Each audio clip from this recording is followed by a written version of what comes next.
हर हर महादेव। आप सब कैसे हैं? मैं बहुत अच्छी हूँ। आज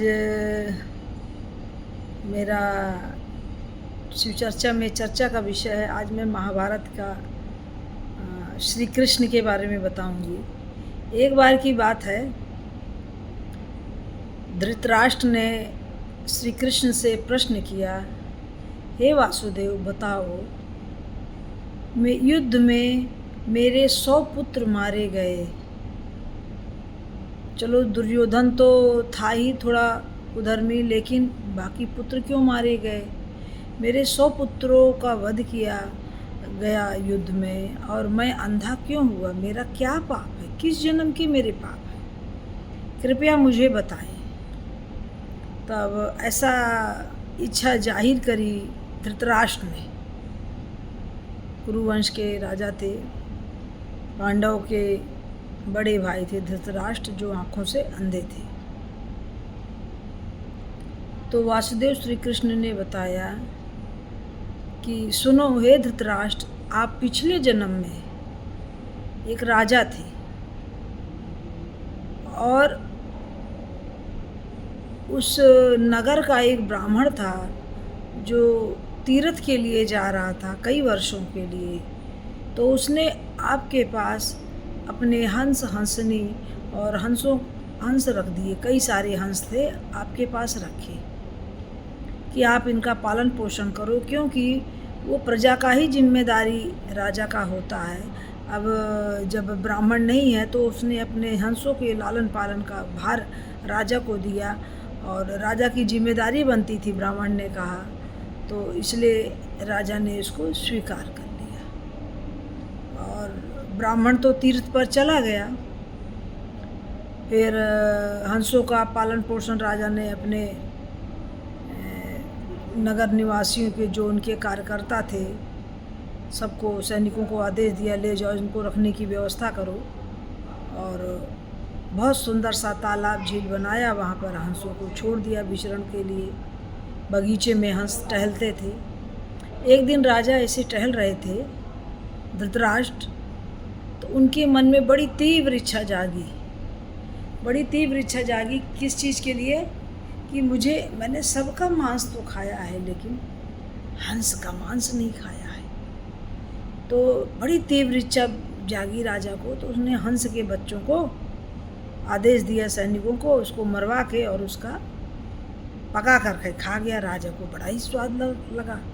अब तो राजा की ज़बान पे चढ़ गया। धीरे धीरे करके राजा ने और हंस के सारे बच्चे खा लिए। फिर एक दिन हंस को भी खा गया। राजा को आदत पड़ गई, खाते खाते हंस का मांस खाने लग गया। राजा को बड़ा ही स्वाद लगे।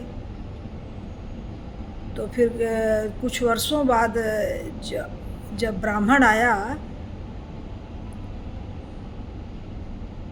राजा से बोला कि राजा, मुझे मेरे हंस बच्चे और मेरी हंसनी दे दो। राजा कैसे कहता कि मैं हंस खा गया? राजा ने झूठ बोल दिया। हंस को तो राजा खा गया, हंस के बच्चों को राजा खा गया, लेकिन हंसनी नहीं खाया था। हंसनी उसके वियोग में तड़प तड़प कर मर गई, अपने परिवार के वियोग में वो मर गई थी। तो राजा ने ब्राह्मण से झूठ बोल दिया कि जो है आपके बीमार हो गए थे सारे हंस, वो मर गए। अब ब्राह्मण क्या करता? बिलाप करता हुआ बेचारा चला गया। बड़ा ही दुख हुआ, क्योंकि राजा ने तो चोरी करी थी, हत्या करी थी, उनको खाया था।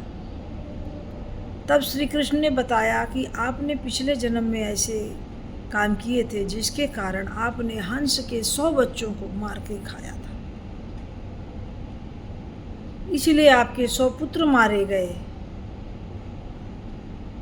और आपने ब्राह्मण से झूठ बोला, और हंसनी आप अपने परिवार के वियोग में मर गई। हंसनी का श्राप आपको लगा, इसलिए जो है आप अंधे हुए। तब धृतराष्ट्र को अपनी गलती का समझ में आया उनको कि मैंने ये गलत कार्य किए हैं, हम अपने अगर कर्म जैसे रखेंगे हमें उसका फल भुगतना ही पड़ता है। अच्छे करेंगे तो अच्छा मिलेगा, बुरे करेंगे तो बुरा मिलेगा। तो हमें अपने बुरे कर्म करते हुए हमें डरना चाहिए, कर्मों का फल अच्छा रखना चाहिए। कर्मों को ही अच्छा रखेंगे तो कर्मों का फल अच्छा मिलेगा ही। कर्म को सुधारना चाहिए और कर्मों पर ध्यान देना ही चाहिए, क्योंकि सर्वप्रथम कर्म ही है। अगर अच्छे कर्म करेंगे तो हमें पूजा पाठ की भी इतनी आवश्यकता नहीं है। इसलिए अपने कर्म को सुधार लीजिए। इस जन्म में भुगतेंगे, इस जन्म में नहीं भुगत पाए तो अगले जन्म में भुगतना पड़ेगा।